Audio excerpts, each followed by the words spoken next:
Assalamualaikum warahmatullahi wabarakatuh.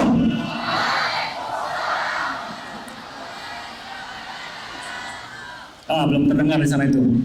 Masih tunduk saya lihat. Yang di sini juga. Saya ulangi. Assalamualaikum warahmatullahi wabarakatuh.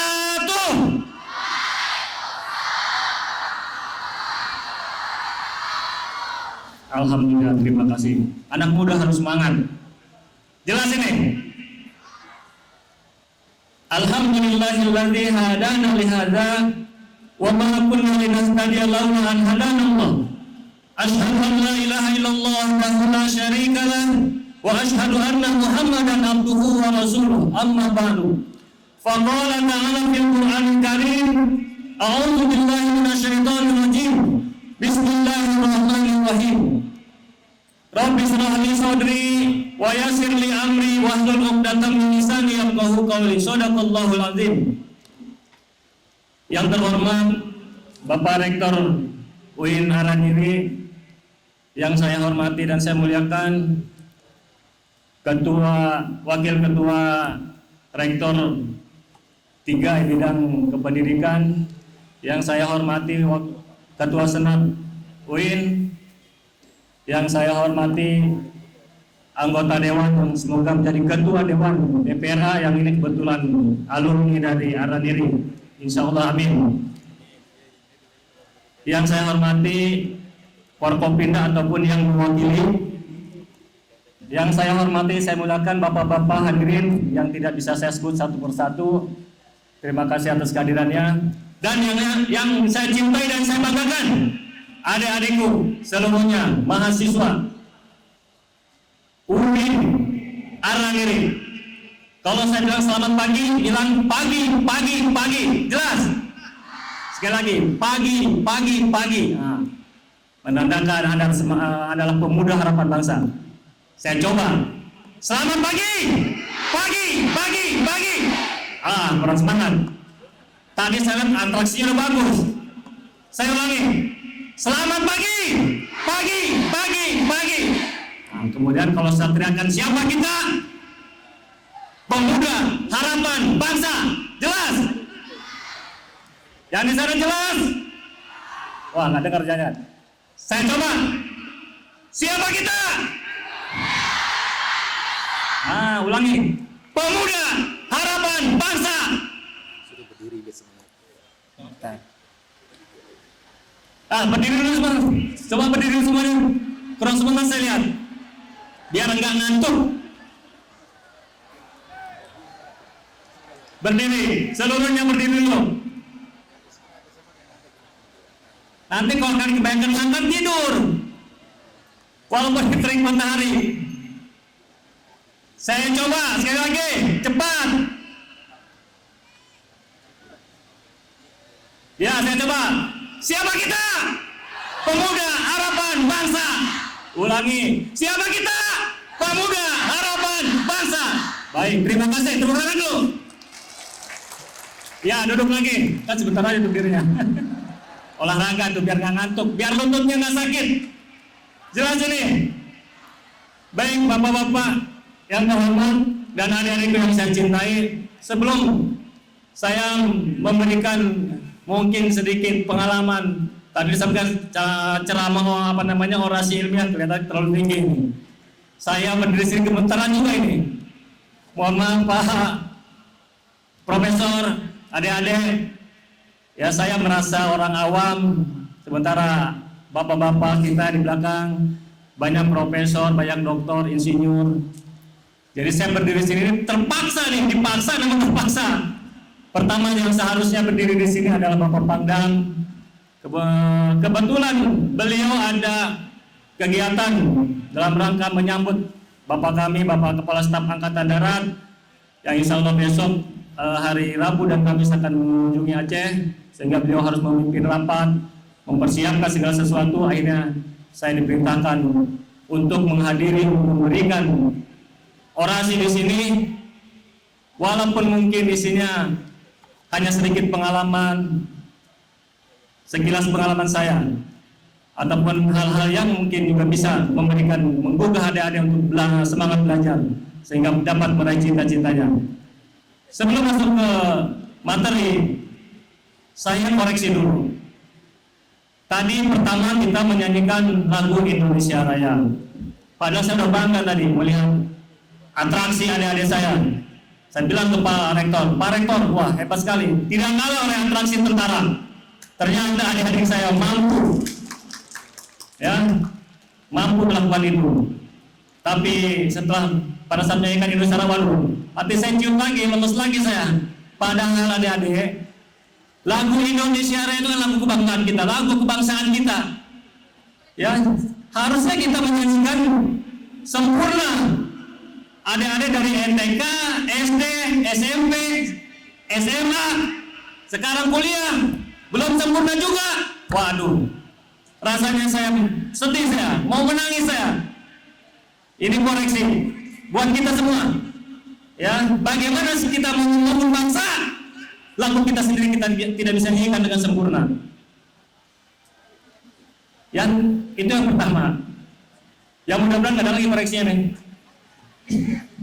Bapak-bapak sekalian, adik-adik, sebelum memasuki ceramah inti, mungkin ada baiknya saya memperkenalkan diri walaupun tadi sudah diperkenalkan oleh protokol. Nama sudah jelas. Nama saya adalah Kosasi pangkat Kolonel Infanteri. Saya asli Banten. Nah, Banten tadi mungkin kalau melihat api, ingat saya dulu permainan debus. Nah, Banten kan identik dengan debus. Jadi ingat, wah kok kayak dulu mainan saya waktu kecil dulu, main debus Pak. Itu asli saya dari Banten. Saya lulusan Akademi Militer tahun 1993. Saya sudah keluarga, anak saya 2, kebetulan juga sedang kuliah yang satu kuliah di UGM, yang satu masih kelas 3 SMA. Pengalaman tugas, saya lama bertugas di Kopassus. Tahu Kopassus? Apa itu? Komando Pasukan Susu. Yang katanya pakai baret apa? Baret merah ya. Ya, saya lama berdinas di Kopassus. Kemudian dari Kopassus saya habis sekolah sekolah lanjutan perwira, berdinas di Pas Pampres ketika Pak Bu Mega Presiden, kemudian lanjut ke Pak SBY Presidennya. Dari Pas Pampres saya berdinas di Aceh. Jadi saya ini di sini baru 2 minggu, orang baru tapi sebenarnya stok lama.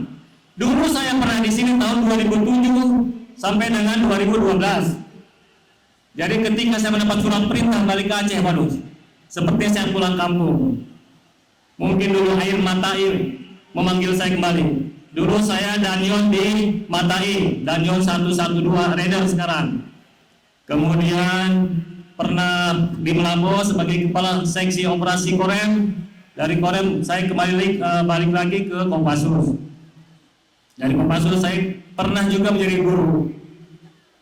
Saya pernah kepala departemen matematik, IPA dan teknologi. Nah, aneh juga ini Pak. Kopassus, Komando Pasukan Khusus. Saya alhamdulillah pernah menjadi guru di Akmil, menjadi dekan, salah satu dekan. Jadi kepala departemen juga matematik, IPA dan ilmu pengetahuan. Ini mungkin ada biasanya kalau yang jadi kepala departemen matematik, IPA dan ilmu pengetahuan itu komponennya bukan infanteri, sementara saya infanteri, Kopassus pula lagi. Nah ini mungkin satu-satu yang Kopassus itu. Biasanya perhubungan atau peralatan yang memang kodnya itu yang tukang-tukang itu, nah, saya biasa di lapangan. Itu kemudian sebelumnya saya juga mohon maaf pada adik-adik, rasanya nggak adil ini. Kalau kita tentara ini pimpinan dengan bawahan biasanya bertatap muka. Ini karena ini sudah disiapkan di sini, mau nggak mau ya. Tapi kan kepanasan juga, ya kan? Sama tuh. Saya menatap matahari juga. Jadi adil lah. Saya pinginnya sama-sama di lapangan, berdiri, biar semangat. Ya, itu. Kemudian Adik-adik, tadi sudah saya sampaikan, mungkin saya hanya berbicara. Tadi Pak Rektor bilang, Pak, waktu saya berapa? Pak Kosasi 2 jam katanya. Wah, sanggup nggak 2 jam? Hah? Enggak, bercanda. Saya cuma dikasih waktu 30 menit kurang lebih. Ya, tapi 30 menit mudah-mudahan. Kan kata Rasul, makanlah kalian secukupnya, jangan banyak-banyak, ya kan? Tadi saya bilang, wah saya berdiri di sini gemetaran juga. Di belakang saya para dosen, ada rektor, ada dosen, ya profesor, doktor. Tapi modal kata Rasul kan, walikul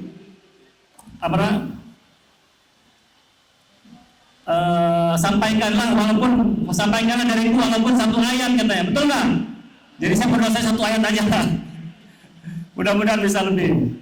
Ya, berbicara masalah sebenarnya wawasan kebangsaan mungkin ininya, ya materi yang mungkin pas lah menurut saya untuk memberikan motivasi kepada adik-adik. Adik-adik, dulu sebenarnya saya sebelum jadi tentara ingin menjadi seorang ustadz dulu. Betul. Sebelum jadi tentara saya ini dulu adalah merbot. Tahu merbot? Merbot sebuah masjid. Merbot di sini apa merbotnya? Kalau sekarang mungkin DKM atau apalah, ya. Jadi saya nggak pernah tidur di rumah saya. Tidur saya itu di samping masjid, namanya Masjid Al-Falah itu, masih ingat saya di kampung saya itu. Ya, saya seorang merbot, tapi saya bilang waktu saya seorang merbot saya harus jadi perwira. Dulu saya nggak tahu itu perwira. Jadi suatu ketika malam-malam setelah saya gulung tikar, gulung karpet di masjid, habisnya ke masjid, tutup pintu masjid, saya keluar di depan masjid itu ada warung mie ayam, mungkin kayak mie Blowas yang terkenal. Saya makan mie ayam. Ketika makan mie ayam situ ada seorang tentara, nggak saya sebutkan dari satuan mana, korps mana, yang jelas tentara lah, ya. Ada tentara hitam tinggi besar, saya kecil, ada tentara di matanya, makan dia di situ sama-sama. Nah selesai makan tentara itu pergi, nggak bayar. Wah tukang minyak yang ini lagi ini, Pak, Pak, belum bayar. Waduh balik lagi tentara ini, bimbingan itu langsung digebrak minyaknya, bang, kaget saya lagi makan, terkejut juga saya. Aduh, di situ saya beristighfar, astagfirullahaladzim, mudah-mudahan saya bisa jadi tentara, saya bilang. Itu niatnya Pak. Padahal awalnya saya bercita-cita ingin menjadi ustaz. Saya lihat Jainuddin MJ, banyak saat itu tokoh-tokoh penceramah yang luar biasa. Tambah tetangga saya, dia masuk IAIN Syarifudin Uno di Jakarta kalau saya bayang. Nah, jadi saya terbuka, wah Bang, saya juga Kang, saya mau juga lah, nanti saya mau daftar IAIN lah. Karena memang jalan hidup saya berbeda. Saya dari keluarga ya, alhamdulillah, ya keluarga yang pas-pasan lah. Saya pernah ketika SMA jualan koran, ketika SMA jadi kuli bangunan, ketika SMA pernah juga jadi kernet. Tapi alhamdulillah pendidikan saya tidak pernah saya tinggalkan. Pagi saya sekolah SD, malam alhamdulillah saya mungkin kalau di sini udah ya kali ya. Jadi walaupun saya tidur di masjid, di situ alhamdulillah banyak rekan-rekan saya, mungkin adik-adik saya juga sama-sama belajar mengaji. Jadi modal masuk tentara, adik-adik saya tanda tangan orang tua saya palsukan semua. Jadi saya kasihan sama orang tua. Wah udah tua kalau ibu kita, bapak kita dipanggil ke Koramil, karena dulu harus masuk tentara kan harus ke Koramil, bawa formulir namanya formulir D itu yang keterangan terlibat organisasi terlarang atau tidak. Jadi saya palsukan. Jadi orang tua saya tidak tahu saya masuk tentara. Ya akhirnya daftarlah saya, diajak teman-teman. Jadi saya sendiri tidak tahu tentara itu apa. Kan tentara ada pangkatnya tuh, perwira, bintara, tamtama, betul tidak? Ya kan? Nah, ayo sih diajak teman-teman kita daftar. daftar tentara aja lah, karena saya merasa orang tua saya tidak akan mampu lagi membiayai saya untuk kuliah. Hanya alasan itu. Masuklah saya ikut-ikutan dengan teman, daftar kurang lebih 20 orang, daftar ke Kodam, berangkat, daftar. Tes, kemudian pengumuman. Wah, pengumuman ini kita nasib kita ini dipanggil satu-satu, si A, si B, si C. Wah, yang dipanggil kita ucapkan selamat, selamat, kau masuk. Lah, delana saya nggak dipanggil. Nah ini, padahal sudah mencari selamat, nggak dipanggil. Oh udahlah, saya diam aja di situ. Wah, ketika yang dipanggil itu dibariskan, disampaikan oleh pelatihan. Adik-adik sekalian, saya ucapkan terima kasih atas partisipasi Anda telah mengikuti seleksi. Oh, oke saya. Mereka yang diucapkan terima kasih sudah ikut berpartisipasi, berarti yang lulus saya ini. Akhirnya mereka membutuhkan kembali nomor tes. Mereka kembali, mereka temukan dan terbaik.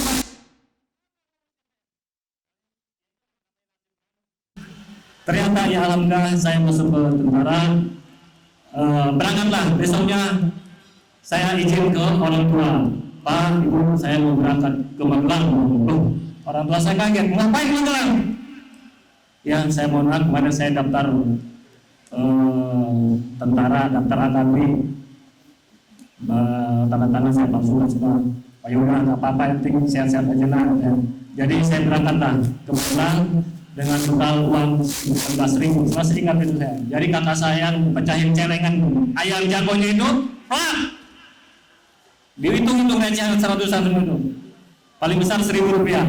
Ya, terkumpullah 19.000. Alhamdulillah berkat apa namanya itu uang 19.000 tercapailah cita-cita saya menjadi tentara.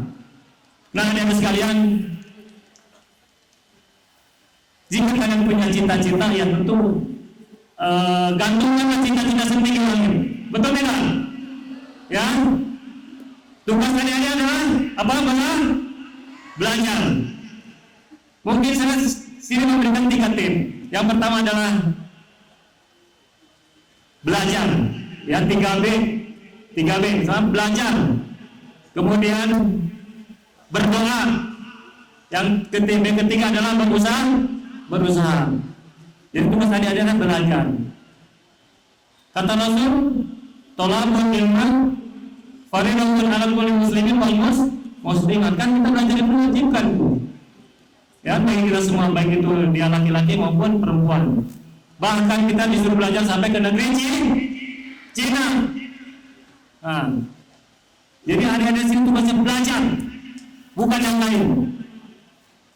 Ya, belajar, menuntut ilmu, belajar baik sekedar belajar, tapi belajar sungguh-sungguh. Ada di sini kata-kata mungkin mahasiswa itu seperti kupu-kupu katanya. Dia datang berangkat pagi, pulang lagi sore, tapi tidak ada di lapangan. Jangan seperti itu. Tapi belajarlah kalian untuk menggali ilmu. Terlibatlah kalian di situ di dalam kemahasiswaan, sehingga banyak ilmu yang digali. Ya, entah dengan apa saja, bergabung dengan senior-senior kalian, kakak-kakak kelas kalian. Itu. Jadi belajar dan belajar. Yang kedua, berdoa. Ya, belajar saja tanpa dibarengi dengan doa. Ya, baik doa kita sendiri, minta doa juga orang tua, doa guru kita. Ya, berdoa ini bukan hanya sholat 5 waktu tadi. Ya, bukan hanya sholat 5 waktu saja. Berdoa sungguh-sungguh, tambah tahajudnya, tambah duhanya, tambah sholat-sholat yang lain, sholat-sholat sunnah yang lain. Kata Allah kan, ud'uni astajib lakum. Ya, berdoalah kamu pasti aku kabulkan. Benar tidak? Ya, itu berdoa. Yang ketiga adalah berusaha. Berusaha sekeras mungkin. Kata Rasul, menjada macam menjada. Siapa yang sungguh-sungguh, dia akan meraihnya. Ya, berusaha. Kata Allah, Inna Allah la yubayyi'u mu'min bi'aqmin hatta yubayyi'u ma bi'anfusihim. Yang Allah tidak akan merubah nasib satu kaum kecuali kaumnya sendiri, kita sendiri. Ya, tadi belajar, berdoa, dan berusaha. Saya tadi berusaha dengan sungguh-sungguh. Nah, adik-adik sekalian, saya ketika masuk ke sini 2007 Pak udah syariat Islam udah berlaku belum ya? Belum ya? Kalau nggak salah syariat Islam 2010. Sekarang udah berumur kurang lebih 18 tahun. Wah, saya senang syariat Islam diberlakukan di sini. Artinya mungkin 98% di sini berarti umat Islam semua. Betul Bapak Ibu ya? Betul adik-adik? Ya kan? Berarti umat Islam semua. Seharusnya negeri Aceh adalah negeri yang paling makmur di dunia ini. Karena kita berpegang pada syariat Islam. Tetapi apa kenyataannya? Belum lama ini diadakan MTQ tingkat mahasiswa yang diikuti oleh lebih dari 100 perguruan tinggi. Nah, ini juga koreksi dan introspeksi buat diri kita semua. Kita satu-satunya provinsi yang menerapkan syariat. Tapi MTQ dari 100 kurang lebih 190 perguruan tinggi. Kemudian ada 15 kategori. Satu kategori itu ada 6, mulai juara 1, 2, 3, harapan 1, 2, 3, berarti 6 kan? 6 kali 15, 90 orang yang saya tampil ke depan. Dari 90 orang yang tampil hanya 6 dari Aceh. Nah, saya rasanya mengurus dari juga ini Pak. Ini tantangan buat Aranir ini. Mudah-mudahan ke depan Aranir ini bisa mencetak para guru-guru, para dokter, profesor, ya, yang memang bisa mencetak para generasi yang Islami. Saya bilang tadi MTQ juara satunya dari Malang, juara 2 juga Malang, ketiga UGM. Waduh, berarti kita belum bisa menerapkan syariat Islam dengan bagus, dengan baik, dengan benar. Ini harus kita akui, nggak boleh malu, ya. Saya sebagai bagian warga Aceh yang merasa tersinggung saya. Wah, kalau saya nggak merasa tersinggung, ya berarti nggak ada lagi iman di dada saya. Ya kan, kita menerapkan syariat Islam, tapi kok lomba MTQ ngaji kalah sama Unima Malang, UGM. Padahal di sini 98% tadi mayoritas umat Islam. Belum lagi ketika saya pengalaman ke luar negeri, kita Islam, bayangkan dari 10 negara terbersih di dunia tidak ada satu pun negara yang dari negara Islam, tetapi justru negara-negara kafir yang dihuni oleh negara-negara kafir semua. Jepang itulah negara yang terbersih, padahal kita ada katanya an-nazafatu minal iman. Nah, kebersihan sebagian daripada iman. Tapi saya lari di belakang padang Pak, Ibu ada banyak tempat sampah di sana. Saya cek tempat sampahnya kosong. Sampahnya di mana? Berserakan di mana-mana di luar. Nah, ini introspeksi juga buat kita. Ya, di Jepang seperti apa? Bahkan ada istilah hati-hati kalau mencopet orang Jepang. Kenapa? Ya disampungnya banyak kotoran. Puntung rokok apa? Jadi mereka habis makan, ya mungkin makan permen, makan apa yang bisa di kantongin, ya sampai di kantong tidak buang sembarangan. Sementara kita habis ngerokok, ngopi-ngopi, buang puntung rokok sembarangan. Nah ini hati pelajaran buat kita, ya di Balang Padang sampah berserakan. Kita menerapkan syariat Islam, tapi seperti itu. Ya kita harus sedih, harus miris. Nah adik-adik sebagai generasi muda, Anda adalah penerus generasi calon pemimpin masa depan. Kata Bung Karno apa? Berikan aku 1000 orang tua, maka akan aku cabut gunung Semeru, dan berikanlah aku 10 orang pemuda, maka akan aku guncang dunia. Bayangkan itu, betapa pentingnya pemuda. Sampai Bung Karno bilang begitu. Ya, jadi negara terbersih bukan dari negara Islam. Apalagi kita nih harusnya di Indonesia, Aceh harus bisa menjadi contoh, harus bisa menjadi etalasenya Indonesia harus bersih, tertib, aman. Nah, termasuk negara yang aman. Negara paling aman adalah negara Swiss. Padahal di Swiss tidak ada tentara, Pak. Adik-adik, di Swiss itu nggak ada tentara dia, tapi negara yang sangat aman. Ya. Jadi dia tidak punya tentara, yang ada jam nih Swiss Army. Dia punya jam Swiss Army, tapi dia tidak punya tentara dia, tapi aman. Sama dengan di Swedia. Swedia dia punya presiden, tidak ada pas pampresnya. Kita, pas pampresnya baik Pak. Kebetulan saya mantan pas pampres. Ini pengalaman cerita pas pampres, ada pengalaman lucu Pak. Dulu saya mengawal paham jahaz. Adik-adik, pengalaman paham jahaz itu kan istrinya 3. Jadi pada saat ngawal itu ya kita pakai kode, dulu pakai peci juga Pak. Jadi kalau kode pertama adalah peci lurus.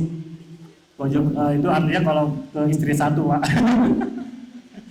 Kode miring ke kiri, berarti ke nomor 2.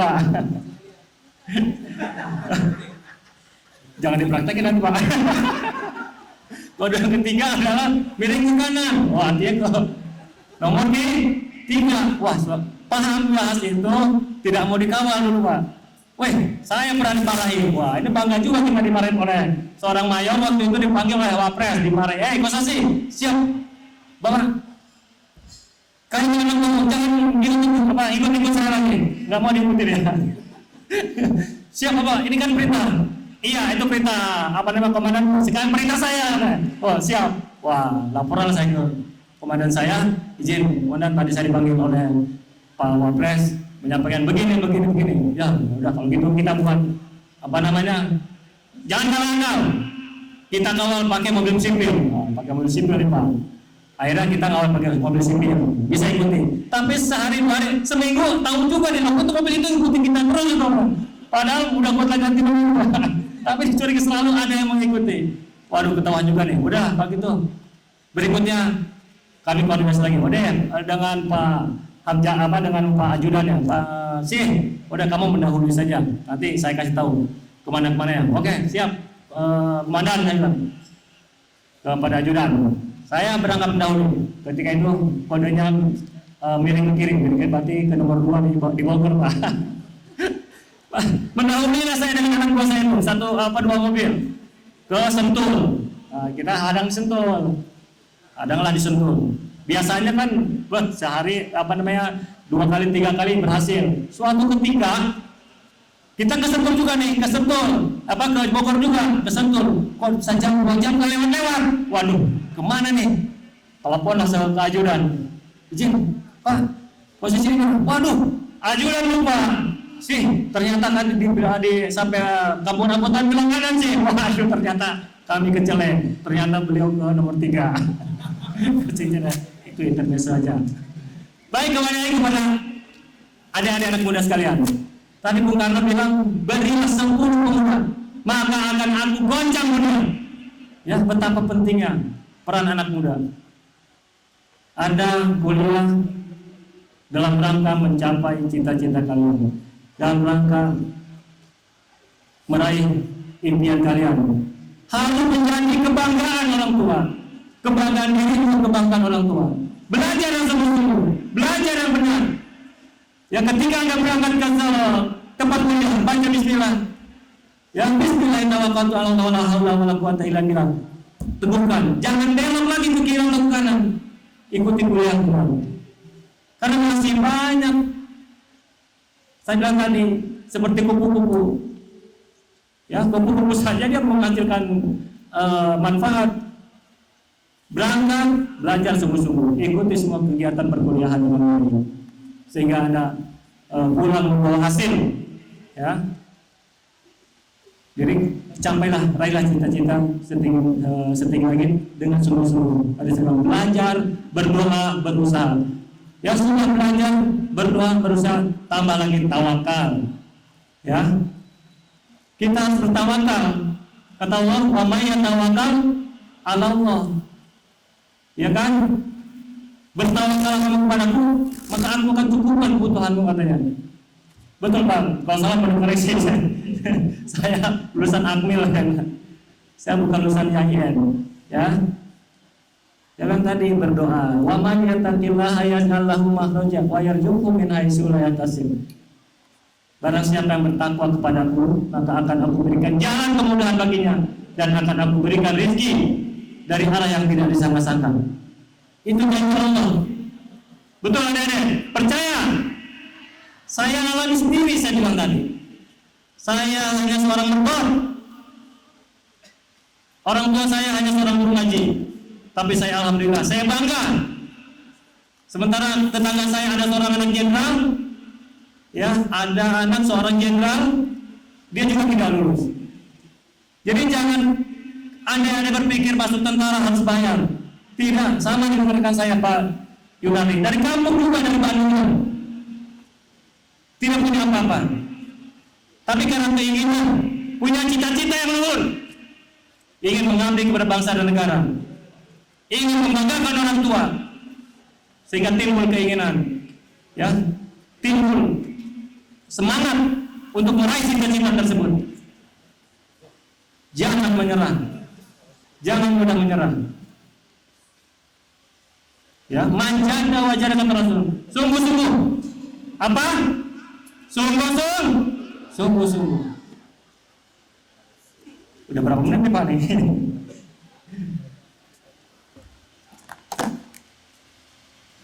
Saya mungkin punya satu kisah. Ada suatu kisah, suatu cerita,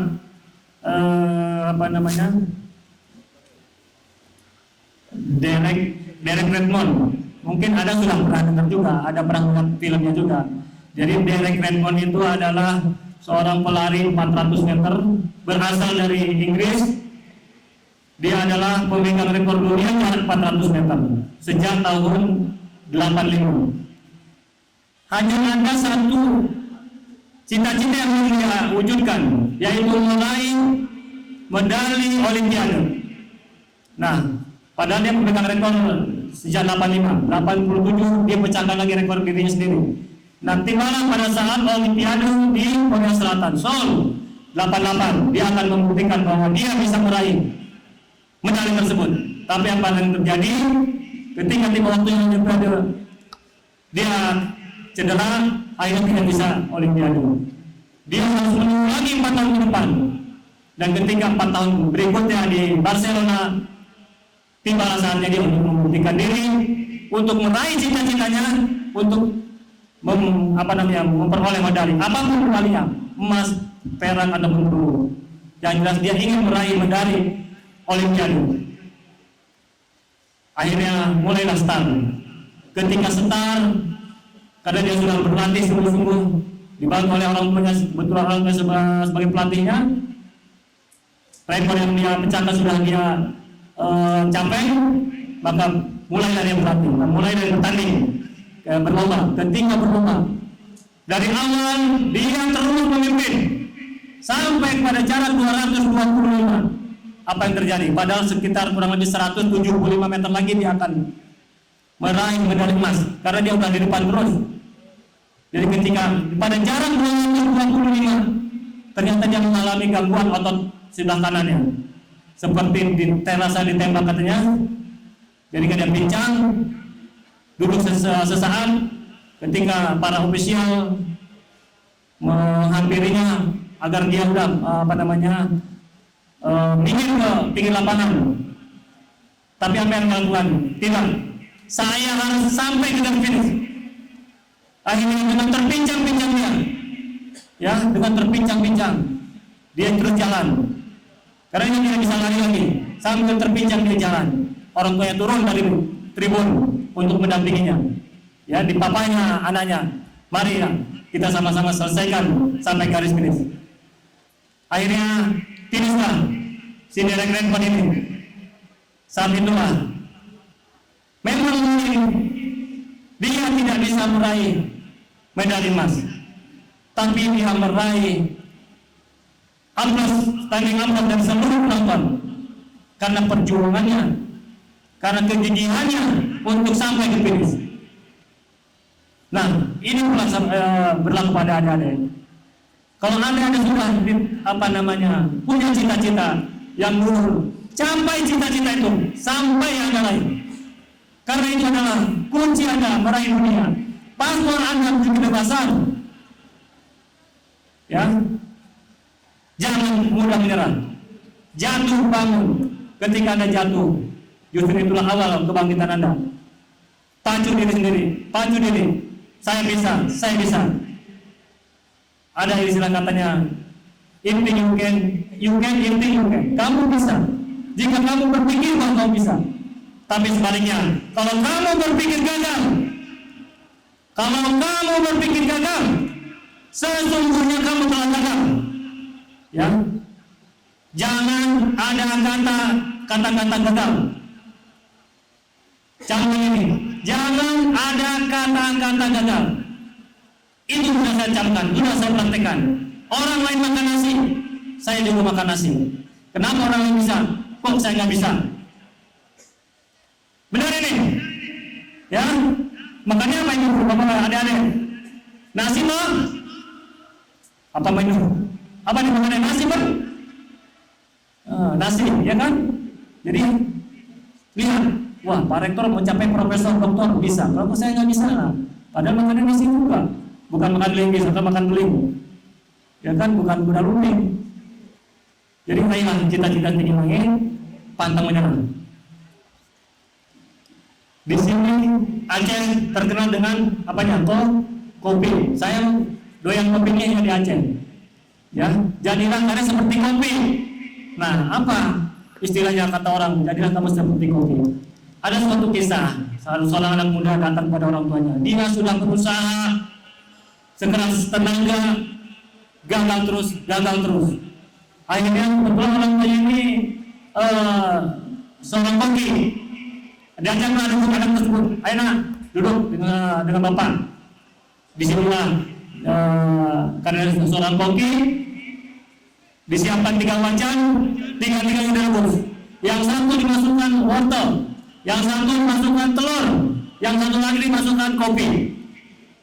Setelah sekian lama, kurang lebih 15-20 menit, wajah kompornya dimatikan, api dimatikan, dilihat berdua. Mari kita lihat sama-sama, kata bapaknya.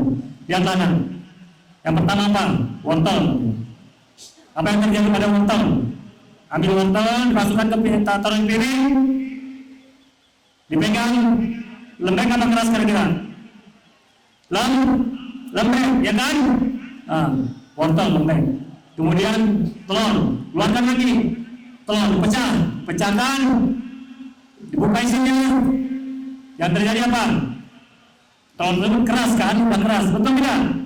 Keras. Apa yang terjadi pada dua benda ini? Wortel yang awalnya dia keras, setelah air ini, ibaratnya air ini adalah kehidupan kita nih, ya. Kehidupan, segala rintangan, segala halangan, rintangan saudara-saudara, adik-adik dalam menaiki mimpi tersebut pasti banyak kanan dan kiri. Wortel ini awalnya tekadnya sudah kuat, dia ingin meraih cita-cita, tapi terpaan datang begitu banyak, airnya lembek, lemah, tidak bisa sesuai dengan arah tujuan. Yang kedua telur, awalnya dia seorang yang lembut, sopan santun, tapi ketika dia mendapat terpaan, mendapat rintangan, dia tidak tahan, dia menjadi keras kepala seperti batu. Tapi coba kita lihat kopi, yang walaupun kopi semakin manis, semakin tinggi, semakin dia mengeluarkan aroma yang harum. Ya, belum lagi tadi dia bisa mewarnai air yang di dalamnya. Sementara wortel, telur, dia tidak bisa mewarnai lingkungannya. Jadi jadilah kalian seperti kopi. Walaupun banyak rintangan, walaupun banyak hadangan, kalian harus terus maju. Ya, bisa mewarnai lingkungannya, bisa mewarnai harum lingkungannya. Tetap tegar, bahkan dia memberikan warna bagi lingkungannya. Demikian juga bagi kalian, ya. Adik-adik semuanya harus bisa memberikan warna bagi universitas ini.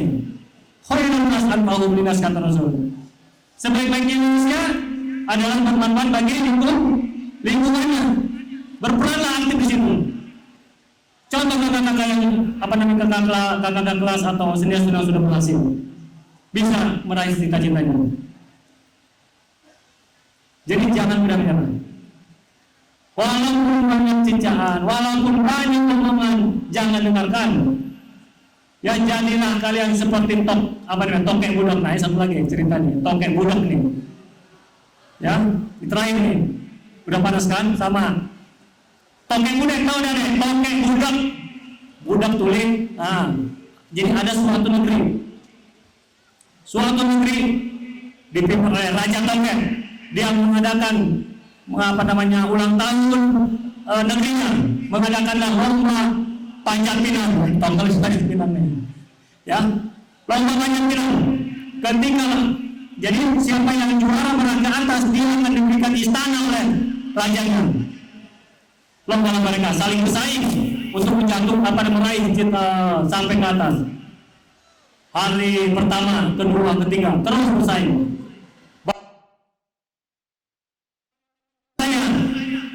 Ya, kita aja susah naik panjat pinang kalau licin, ya kan? Betul ya? Jadi ada seorang lagi, ada seekor tokek. Udah diteriakin oleh yang lain tuh. Woi tokek, sudah kau itu, akan bisa itu sampai ke atas. Karena saking licinnya. Tapi satu tokek ini terus terus. Sudah diteriakin oleh penonton, lingkungan kan kita udah ramai di teriak-teriak. Tapi tokek ini tetap dia gigi. Hingga akhirnya nyampe ke atas. Kaget juga semuanya, bersorak-sorai semua. Seluruh penonton bersorak-sorai.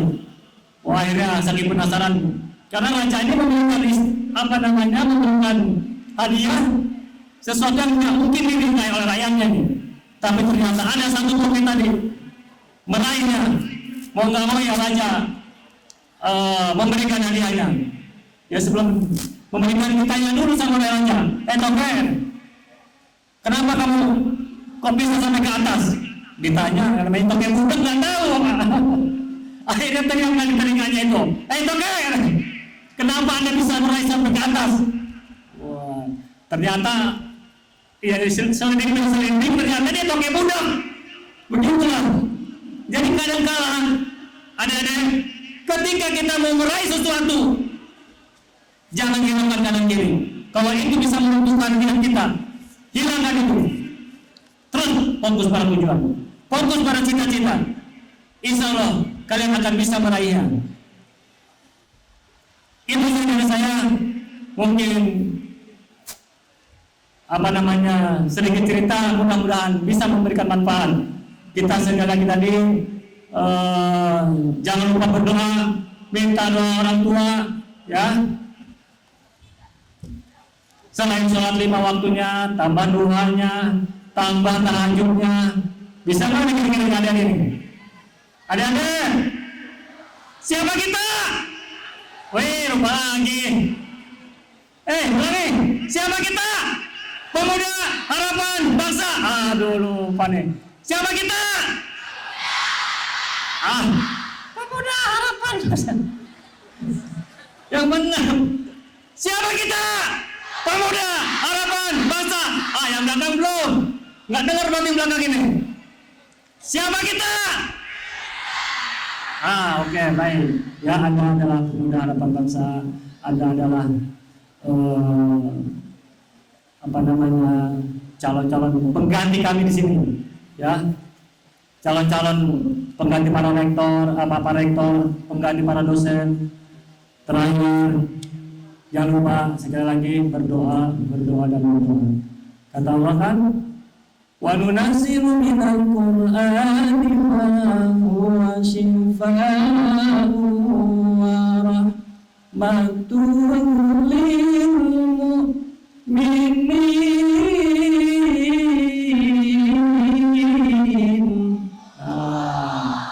Bikin Pak kalau salah. Ya kan? Aku turunkan Al-Quran, kata Allah ini, sebagai apa? Asyifa, sebagai obat, sebagai pegangan buat kita. Ya, jangan mudah-mudahan tadi. Kalau Anda semua berpegang dan teguh Al-Quran dan Al-Hadis, insya Allah hidup Anda akan dituntun dengan sendirinya oleh Al-Quran. Itu saja dari saya. Lebih kurangnya mohon maaf. Apabila ada yang salah mohon dimaafkan.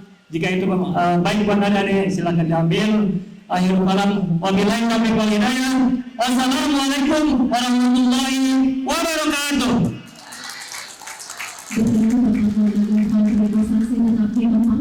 Dilanjutkan dengan